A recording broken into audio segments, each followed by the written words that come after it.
ଏ ସଂସାରରେ ଯିଏ କେହି ବି ହଉନା କାହିଁ, ସେ ମଣିଷ ହଉ, ପଶୁପକ୍ଷୀ ଅବା କୀଟପତଙ୍ଗ, ସେ ଆକାଶଚୁମ୍ବୀ ଅଟ୍ଟାଳିକାରେ ରହୁ ଅବା ମାଟି କାମୁଡ଼ା ଛପର ନଥିବା ଚାଳ ଘରେ, ଗଲାବେଳେ ସମସ୍ତେ ଗୋଟିଏ ଜାଗାକୁ ହିଁ ଯିବେ, ଯାହାର ନାଁ ହେଉଛି ଶ୍ମଶାନ। ସବୁ ସ୍ୱପ୍ନ, ସବୁ ଆଶା, ସବୁ ଆକାଂକ୍ଷାର ଶେଷ ସୀମା ହେଉଛି ଗୋଟିଏ ନାଁ। ସବୁ କିଛିର ଶେଷ ହେଉଛି ପାଉଁଶ ଅବା ମାଟି ତଳର ସମାଧି। ମାଟି ପାଉଁଶରେ ଶେଷ ହୋଇଯିବ ବିଳାସ ବେସନରେ ଭରା ଜୀବନ, ଉଦାର ସ୍ଫୀତ ଶରୀର ଆଉ ହାଡ଼ପଞ୍ଜରରେ ଗଢ଼ା ଶୁଖିଲା ପ୍ରାଣ। ଶୂନ୍ୟତାରେ ଭରା ଶେଷ କଥାଟି ହେଲା ଶ୍ମଶାନ। ପୁଣ୍ୟତାରେ ଭରା ସଂସାର ହେଉ ଅବା ଶୂନ୍ୟତାରେ ଭରା ଶ୍ମଶାନ, ଜୀବନ ନୌକାର ଏ ହେଉଛି ଦୁଇଟି ବିପରୀତ ଦିଗ। ଏ ଦୁଇଟି କ୍ଷେତ୍ର ହେଉଛି ଜୀବନ ଶ୍ରୀକ୍ଷେତ୍ରର ଅଂଶ ବିଶେଷ। ଏମାନେ ହେଉଛନ୍ତି ଜୀବନ ନଦୀର ଦୁଇଟି କୂଳ ଭଳି ବେଶ୍ ସମାନ୍ତରାଳ ଭାବରେ ବହି ଚାଲନ୍ତି। ସମୟ ଆସିଲେ ତୁମେ ଚାହଁ କି ନ ଚାହଁ, କେହି ଜଣେ ତୁମକୁ ଏ କୂଳରୁ ନେଇ ସେ କୂଳରେ ପହଞ୍ଚାଇ ଦେବ। ତୁମେ ଏହି ଦୁନିଆରେ କେମିତି ଆସିଲ, କେଉଁଠୁ ଆସିଲ, ଆଉ କେବେ ଏହି ଦୁନିଆରୁ ବିଦାୟ ନେବ, ତାହାର ଉତ୍ତର ବୋଧହୁଏ ଆମ ପାଖରେ କାହା ପାଖରେ ନଥିବ। ଯେପରି ପହଁରା ଶିଖିନଥିବା ବ୍ୟକ୍ତି ଅଥଳ ନଦୀ ଗର୍ଭରେ ଖାଲି ଗୋଡ଼ ହାତ ବାଡ଼େଇ ହୋଇଥାଏ, ଆଉ ଶେଷରେ ସେହି ନଦୀ ଗର୍ଭରେ ହିଁ ତା'ର ସଲିଳ ସମାଧି ହୋଇଯାଏ, ଠିକ୍ ସେହିପରି ଆମେ ସମସ୍ତେ ବିନା ଉତ୍ତର ନ ଜାଣି ମିଛର ସାଗର ପଛରେ ବାଡ଼େଇ ହେଉଛେ, ଆଉ ଯାହାର ଶେଷ ହେଉଛି ଶ୍ମଶାନ। ଜୀବନ ନାଟକର ସେ ହେଉଛି ଅଦୃଶ୍ୟ ନିର୍ଦ୍ଦେଶକ। ନାଟକର ଯବନିକା ପତନରେ ସଂସାର ଆଉ ଶ୍ମଶାନ ଏକ ହୋଇଯାଏ। କେତେବେଳେ ଆଉ କେଉଁ ମୁହୂର୍ତ୍ତରେ ଆସି ଉପସ୍ଥିତ ହୋଇଯାଏ, ତାହା କାହାକୁ ବା ଜଣା ନଥାଏ।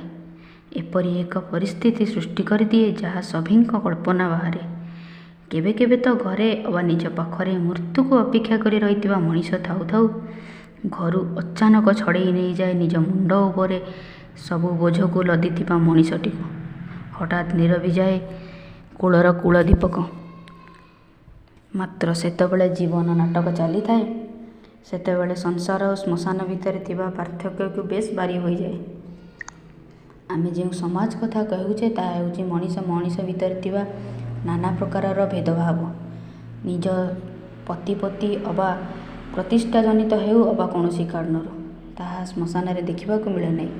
ସେଠି ଧନୀ ଗରିବ, ରାଜା ପ୍ରଜା, ରାମ ରହିମ ରହମନ ସମସ୍ତଙ୍କ ଜୀବନର ଶେଷ ଦୃଶ୍ୟ ପ୍ରାୟ ଏକାକାର ସମାହିତ ହୁଏ। ସବୁକିଛି ମଣିଷ ନିଜର ଦୃଶ୍ୟପଟରେ ଲିପିବଦ୍ଧ କରିଛି। ସଭିଏଁ ଜାଣନ୍ତି ଜୀବନର ଶେଷ କ'ଣ, ତଥାପି ପାଗଳ।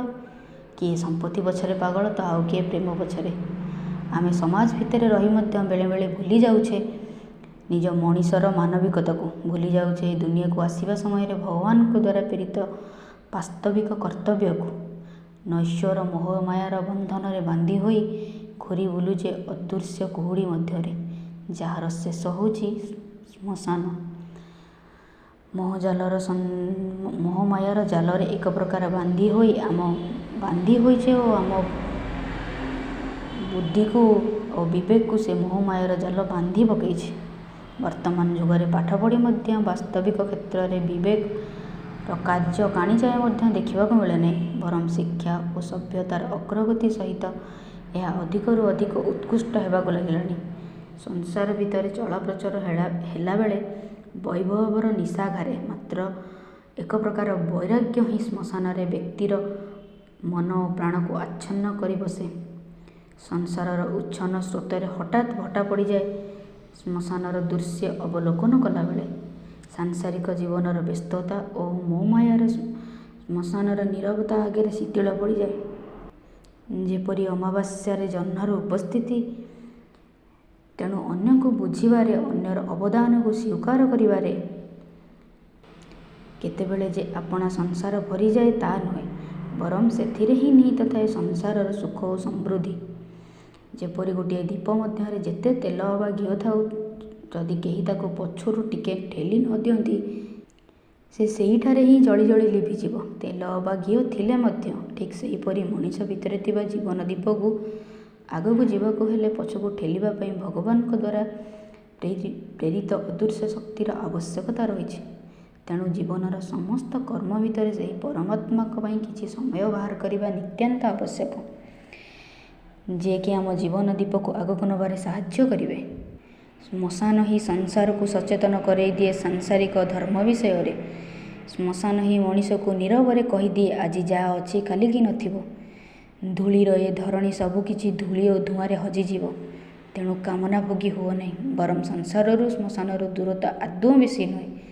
ଅର୍ଜିତ ବୈଭବର ସଦୁପଯୋଗ ସହିତ ପରିପୂର୍ଣ୍ଣତା ଭିତରେ ଶୂନ୍ୟତାର ଅନୁଭବ ହିଁ ସଂସାର। ସଭିଏଁ ଦିନେ ନା ଦିନେ ସଂସାରରୁ ଯିବା ତ ସୁନିଶ୍ଚିତ, ତଥାପି ଏ ଧରାଧରଣୀ ପାଇଁ କିଛି କରିବା ଉଚିତ, ଯାହାଦ୍ୱାରା ଏ ଧୂଳି ଆମକୁ ଯୁଗ ଯୁଗ ପର୍ଯ୍ୟନ୍ତ ମନେ ରଖିବ। ସେଥିପାଇଁ କୁହାଯାଇଛି ମଣିଷ ଜନ୍ମ ହୁଏ ଏଠି, ଦେବତା ହେଲେ ବି ମରେ। ସାର୍ଥକ ଜୀବନ ତାର, ଯା ପାଇଁ ତା ଗୋଡ଼ି ମାଟି ଝୁରେ।